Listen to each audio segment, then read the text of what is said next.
Lacey Chambers will be your MC.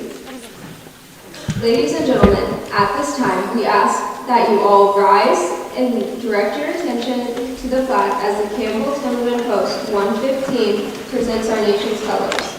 Any active or inactive duty military may salute the flag. Please remain standing until the color guard is retired. Our national anthem will be sung by Piper Rasmussen and Charlie Burry.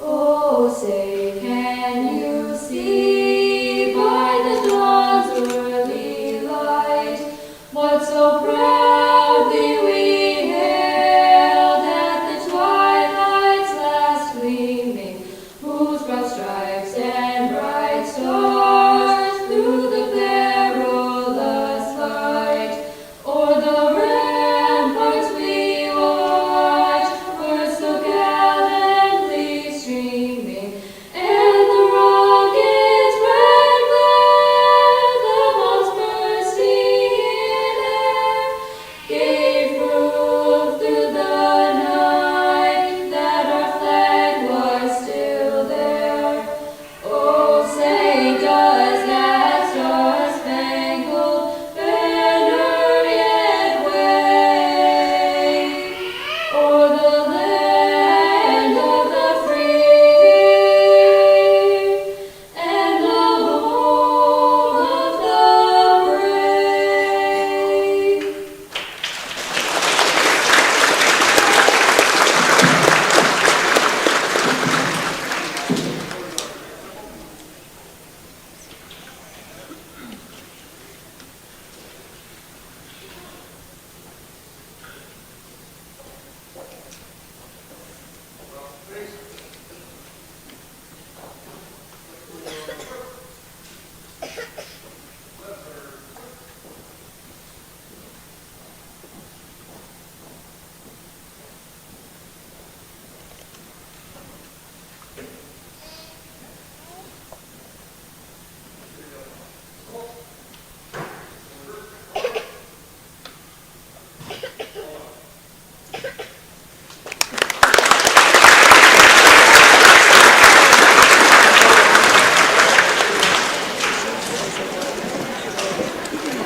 Welcome to our 2023 Veterans Day program.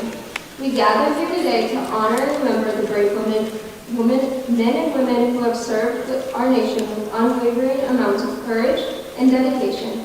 On this day, we lift up our hearts in gratitude for the sacrifices both seen and unseen. We give thanks for the selflessness of those who have stood on the front lines defending our country. Thinking of the heroes who join us today and those who are only here in spirit, a person can't help but feel thankful as we stand in the midst of the patriots and the families and friends of those who nobly served. They possess courage, pride, determination, dedication to duty, and integrity. Now, Ryan Cramp will lead us in a word of prayer.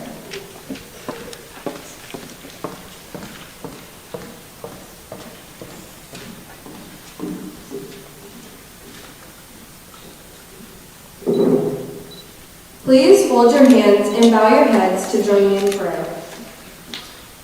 Dear Heavenly Father, thank you for bringing us all here safely this afternoon. Please help us to properly recognize and honor our vets and active duty military with our Veterans Day program. We thank you for our veterans and the great sacrifices they have made for this beautiful country. Please hold them in your loving hands and heal any wounds that they may be struggling with. Please give them peace of mind knowing that they have done an amazing job serving the people of the United States. We thank you for bringing these men and women home and for those who made the ultimate sacrifice by laying down their lives for us. We ask for your continuous blessing and protection for our vets and their families. We pray that you will bless them with hope and healing for their selfless service to preserve our nation's freedoms, safety, and heritage. In your name we pray, amen. Now, will you please join me in a moment of silence for all vets living and for those who have passed, to show our deep respect for their service.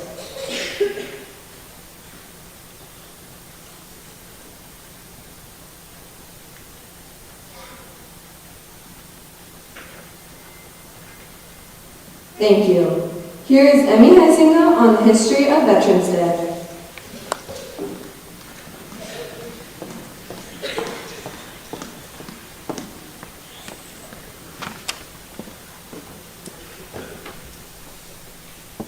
On the 11th hour of the 11th day of the 11th month, peace was declared between the Allied nations and Germany during World War I.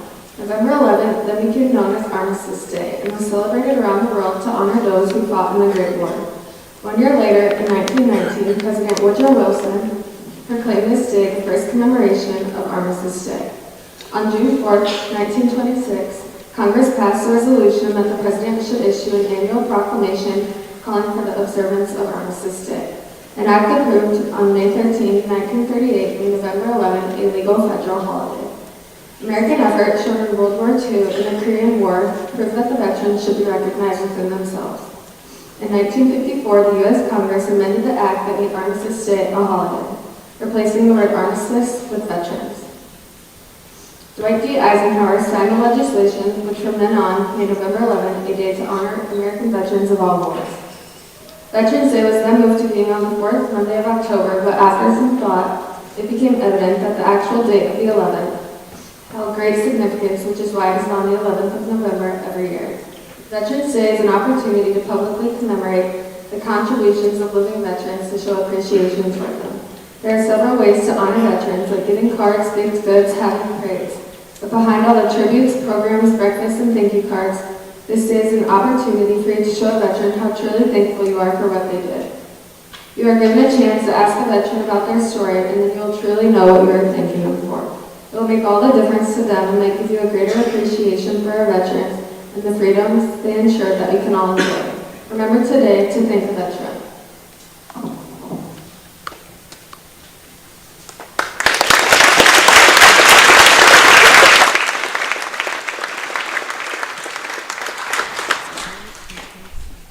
Now, the 7th through 12th band will play a few songs, as listed in the program.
National Guard for most of my life.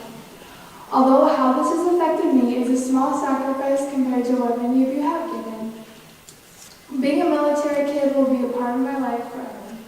These experiences have shown me how strong myself, my family, my friends, and especially my dad can be in tough situations, and given me so much respect for those who go through the same thing.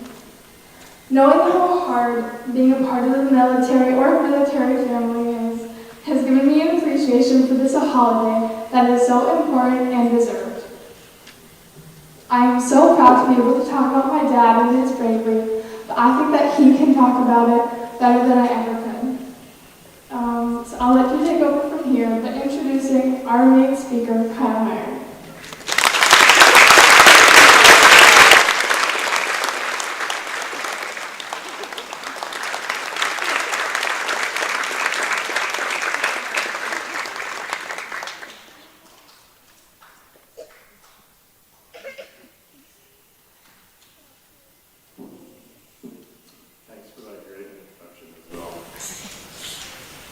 Good afternoon, everyone. My name is Kyle Mary, and I'd like to start out by giving a warm thanks and welcome to all the veterans that are here in attendance today.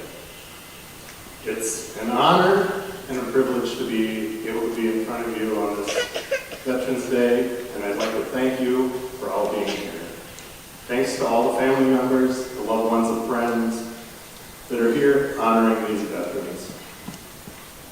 I'd like to also thank the junior class and Mr. Andy Vanessen for entrusting me to get up here and give this message today. Thanks to the Platte-Geddes School, the teachers, the administrators, all the support staff, and all the students that are gathered here today. So Veterans Day marks the anniversary of Armistice Day that ended World War I in 1918. And all these many years later, we gather here today to give homage to all the men and women, past and present, that have earned the title of veteran. To all those soldiers, sailors, Marines, and airmen, I'd like to thank you for your service. And I am deeply honored and humbled to be able to spend this time with you guys today. I'm thankful for the many generations of Americans that are gathered here today. Looking out here, I see many friends and family members that are gathered here that are so proud of their veteran. These family members and the supportive friends are some of the unappreciated heroes that we should also recognize. Their love, support, and sacrifice have guided countless veterans through their journey in their military career. They've guided them through some of their toughest battles, both while they're in a hostile war environment or combat zone, and during their transitions when they come home. For me personally, my wife, Tricia, has always been my biggest backer while I was in the Guard. As a military wife and a military family, she had sacrificed many times and understood the value of what I was a part of and what it was for me to be a veteran. You know, my kids weren't around for my first deployment, but they were around for my second. And they've all had to put up with time apart, events missed, stressful situations in their lives when Dad wasn't home. So that's what makes all military kids special. So how I got here today is, as we all know, my oldest daughter Isabel is in the junior class and they're in charge of this program. And she kind of asked me if I would speak to you today. I said, well, I'll think about it. A couple days later she said, oh yeah, you're speaking. So, you know, the junior class came up with a list of questions in Mr. Vanessen's class they wanted to ask, and I'll kind of touch on some of those.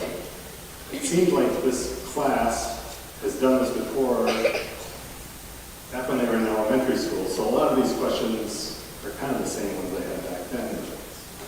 I just thought it was funny that this group of kids has kind of journeyed through my military career because Isabel was there. There's other kids in that class that have military parents or background there also. So I'll just start out and give a little background about myself. I was born here in Platte, was raised here.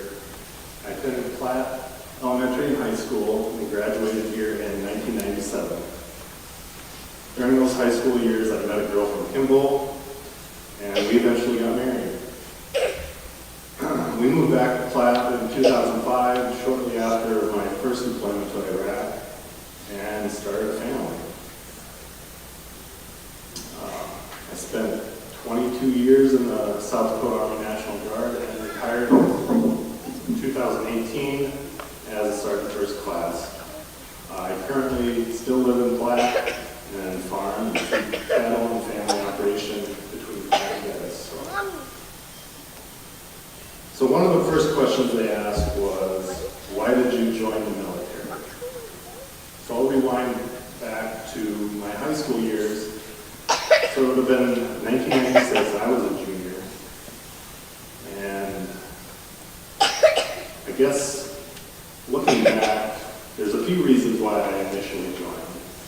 You know, my grandpa, Jay Koshield, served in Korea, and I had an uncle, Dan Koshield, who was in the Guard in the 200 from as far back as I can remember growing up. So I always had family members that I looked up to that had been in the military.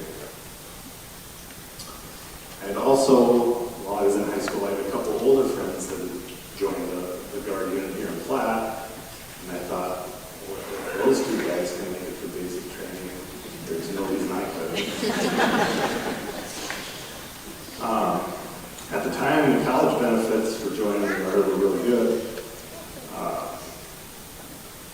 That was one of the main reasons I initially joined. I wanted to go to college. I didn't know how I was going to pay for it, and the Guard gave me that opportunity. So those are a few of the reasons why I initially joined. So back to my junior year, I decided to join the Guard. And at the time, the unit in town here was a detachment of Charlie Company out of the 153rd. Our headquarters was in Parson, but they had a detachment here that drove in Platte in this building. So it was convenient. It was in my hometown. My friends were getting in. It seemed like a great idea. But I was kind of young for my class, so in order to get to basic training, I had to join as soon as I turned 17. So on my 17th birthday, I went to Sioux Falls, went to the next station, and got sworn in. And at that time, the option was you could join your junior year and then go to basic training that summer, get home in time for your senior year, and then the next summer you go back and do your MLS training in your technical school. So that sounded like a good idea to me. So I joined that April, went to basic May, I believe, and got back in time for my senior year. And the following year, went to MLS school in Fort Leonard Wood, Missouri, which is where we did basic too. So,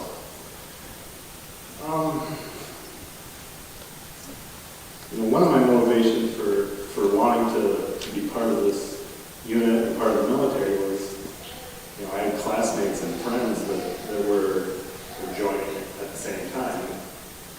I know it would have been Josh Boltzmann, Terry Severson, Josh Fair, Todd Kuipers, and Brian Westerhoff. They were all classmates of mine, and they'd all joined at the same time. And Josh and Terry were going to go through basics that summer, and I thought, well, if I had the opportunity to go with them, I sure would like to. So that's how that came about. And there's also a lot of other kids from the area that joined the Guard at that time. You all might know Mrs. DeVries. Her and her husband Brad were in the same basic training unit as I was.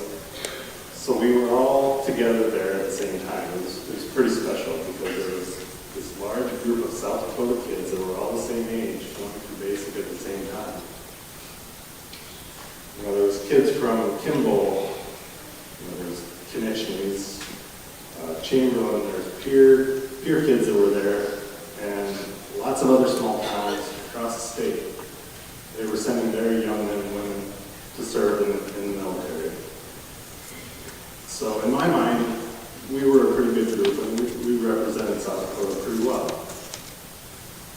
In the years that followed, those towns kept producing young men and women that felt a sense of duty and a sense of responsibility to join the military and serve their country. And a lot of those young faces made up the 153rd and the 200th and all the great National Guard units that were located throughout the state.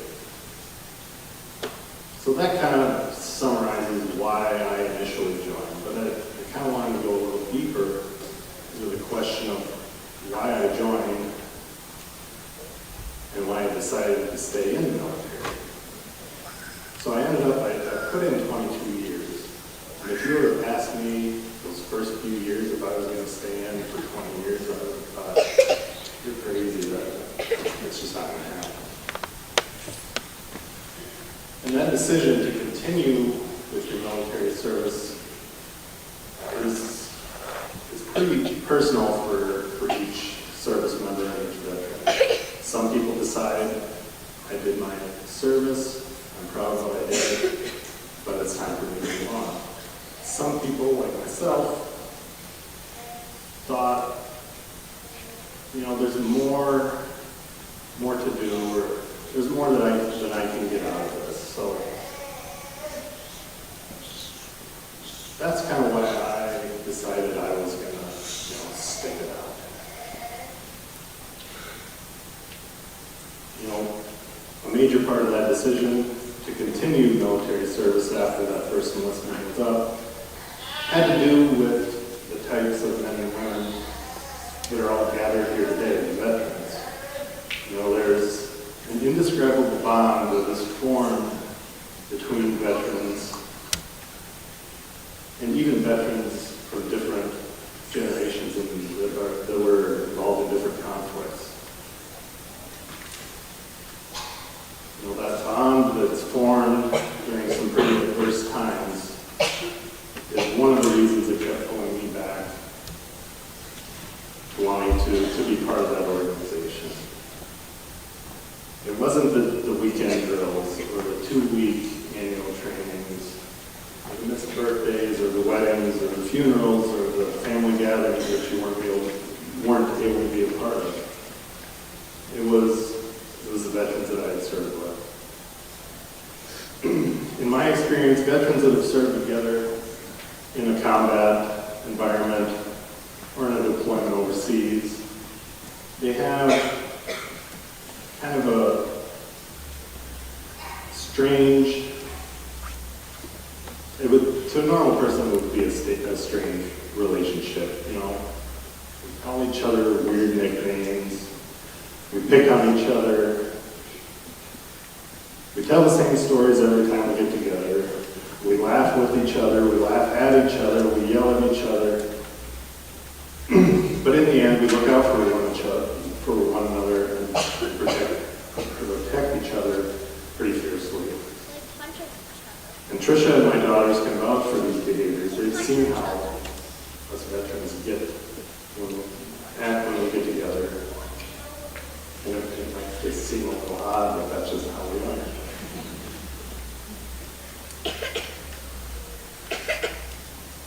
You know, I can sit down with a veteran from another generation or that was involved with another conflict and just feel at ease with them. You can just sit down and talk because there's kind of an unspoken understanding of one another. You've been through a similar situation and you can relate to some of their life experiences. It's also kind of odd that I look forward to my yearly checkup at the VA hospital in Sioux Falls because I'm in a place where it's all veterans. A lot of the staff is veterans, and they all have something in common. I don't know. these are just some of the seemingly weird things that kept me in the Guard and in the military. One of the other questions the junior class asked was, where were you deployed and what was it like? The where I was deployed, that's easy. What was it like? That's kind of hard to sum up, but I'll try it. I was deployed overseas twice. The first one was, it started almost exactly 20 years ago. Early November of 2003, we received word that the 153rd was getting activated and mobilized to go to Iraq in support of Operation Iraqi Freedom. At the time, the 200th out of Chamberlain was already there, and at that time, their year was about up, and they were probably looking forward to coming home. So, early November, we got the word. Early December, we went to Colorado and started training, and we left for the Middle East in February of 2004. I was part of the Charlie Company, and we kind of lived a semi-nomadic life while we were in Iraq. We moved from base to base, and our main job was we built up these bases that started with little or nothing and made them livable for other groups and companies and troops to move into and live and carry out their mission. We were in different places, different camps called Anaconda, Duke, Echo. We were around cities like Baghdad, Najaf, Havana, Diwania, Fallujah, and Ramadi. A portion of our tour there, we were tasked with clearing roadways from IEDs or explosives that the enemy would plant on the side of the road. And I would say, that was probably the most stressful and difficult part of that deployment. Fast forward to 2015, our second deployment, we were sent to Kuwait. That deployment was quite a bit different than our first one. It was in a much more secure and controlled environment, and overall we had better living conditions. The communication and technology had improved vastly from what it was in 2004. I remember our first deployment, the internet never worked. Our phone calls were few and far between, and there was always a delay. You would be talking over one another, and it just didn't work very well. 2015, it was basically like being on a military installation in the States, except you were overseas and you were 6,000 miles away from home. The buildings weren't quite as nice as a U.S. Army post, but those things weren't nearly as important as, we had a good chow hall, they had a PX, they had a gym, they had lots of things that made life more comfortable. So our mission there in 2015 was doing camp improvements, making sure that living quarters were built up for troops coming in. At that time, the war in the Middle East had wound down and we were mainly in a support role. So we did send soldiers into other areas in the region. We sent troops into Jordan, and we sent troops into Iraq, and construction type work there too. So we got to do a little bit of everything. It was a pretty good experience. The next question these kids asked me was, what was it like being away from your family and your home? Every veteran here knows that's probably one of the toughest things. Typically, you're a young kid. This might be your first time away from your home or your family. You might not know how to react or how to handle those situations, but you look to the veteran to your left and to your right, and you just make it work. For me, my first deployment was pretty tough because I had just gotten married, We had gotten engaged the summer prior to that deployment and decided, well, we should probably get married before we go to Iraq. So we got married in my parents' kitchen one, I don't know, it was probably Friday or something. We had Trisha's godfather was a judge, so he came down and our family got together. We got married quick. You know, we didn't have any kids at the time, so we just, me and Trisha, and that was my main concern. The second deployment, well, at the time I had 2 daughters, and I had a third one that was shortly away. So we left for Texas. Trisha was 8.5 months pregnant, and I got a phone call while we were in Texas that I had a new daughter, so then I had 3. So, you know, we kept in touch, mainly in our first deployment through letters. Everyone sent care packages. You know, the community of Platte was always ultra supportive of everything that we did. And we had more care packages and letters and cards and, you know, thoughts and prayers that we knew what to do with. And it's one of the things that kept us going. You know, what was it like? You know, at times it was pretty boring, but at times it was pretty intense. You know, we passed the time by playing cards, playing video games, and just hanging out. You know, we built a softball field, so we had something to do. Once in a while, we acquired a grill and grilled out. We just tried to live life as normally as we could while being halfway across the world in a place we probably didn't really want to be, but we made it work. Now this, I know this question I got asked back when these kids were in elementary school. They said, what was the food like? Everybody wants to know, what was the food like? It wasn't great. A lot of times we ate MREs. A lot of times we moved from base to base, and maybe they had a chow hall. We'd get a hot meal. But a lot of the times we were moving around a lot, so we were on the road. We ate MREs. We lived off those care packages that you guys all sent. But I do remember there was a Burger King in Baghdad, and our operations people would run to Baghdad every so often, whenever the roads were clear, to pick up our mail.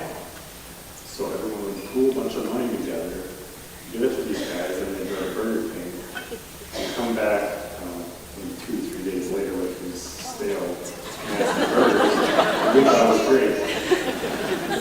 So that's kind of what we do. You know, they asked me, what did you learn from your time served, and would you serve again? You know, I learned that we as Americans live in the greatest country in the world, but being able to see all the different parts of the world, that we live in a broken world full of conflict and division and war and natural disasters.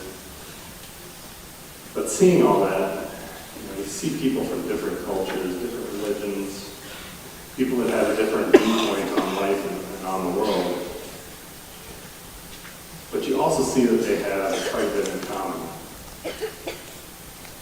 You know, on a basic level, family, friends, God, country, those things are important to almost everyone worldwide.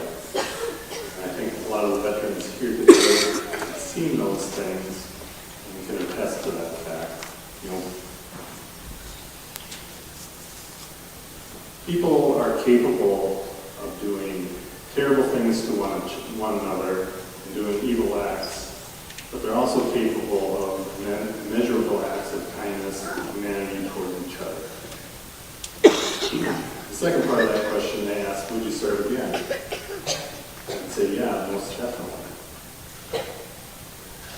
I don't know what my life would look like if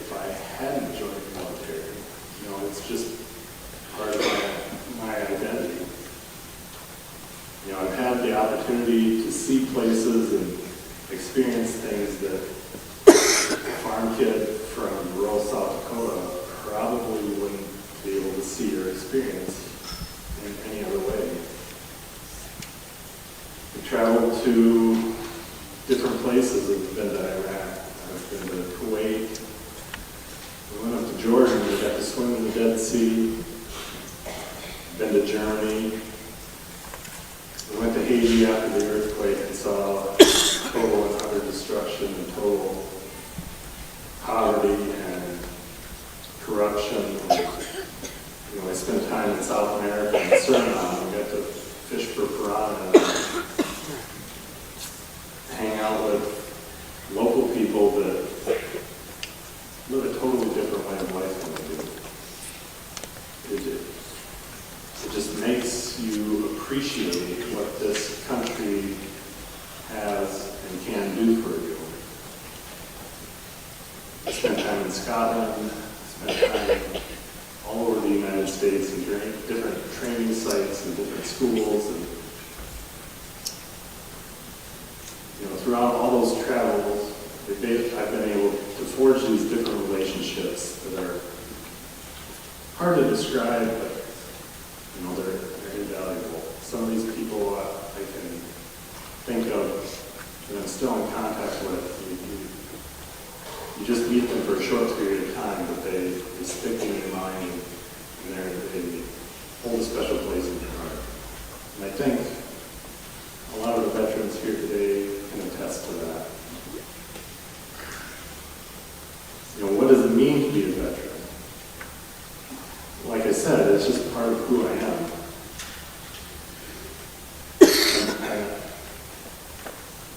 I'm not sure what my life would look like if I hadn't become a veteran or joined the military, but I'm just grateful that I haven't had the opportunity to do that and serve this great country.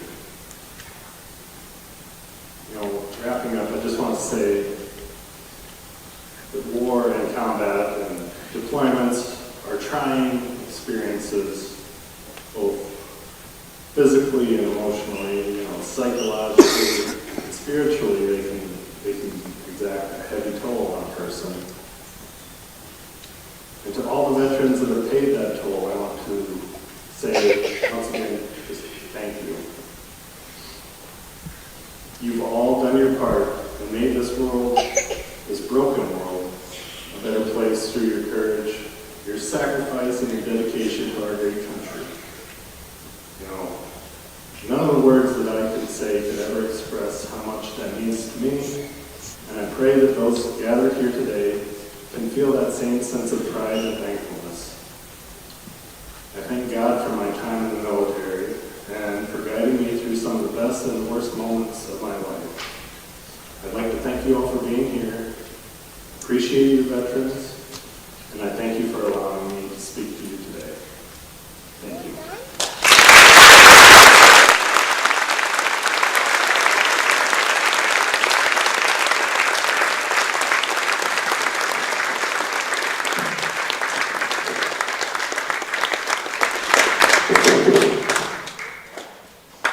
Thank you for sharing with us, Kyle.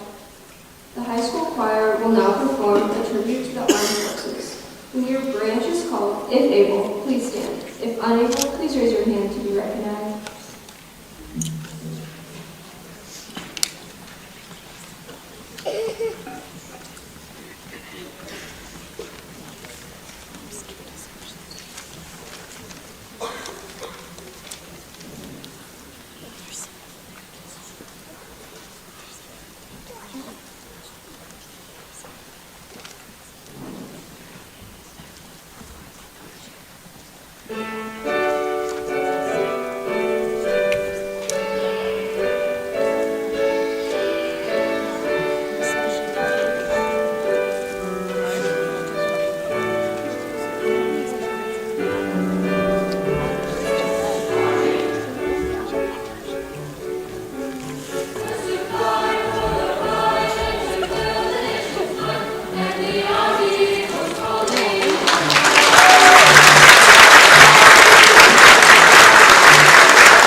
2023 Veterans Day program.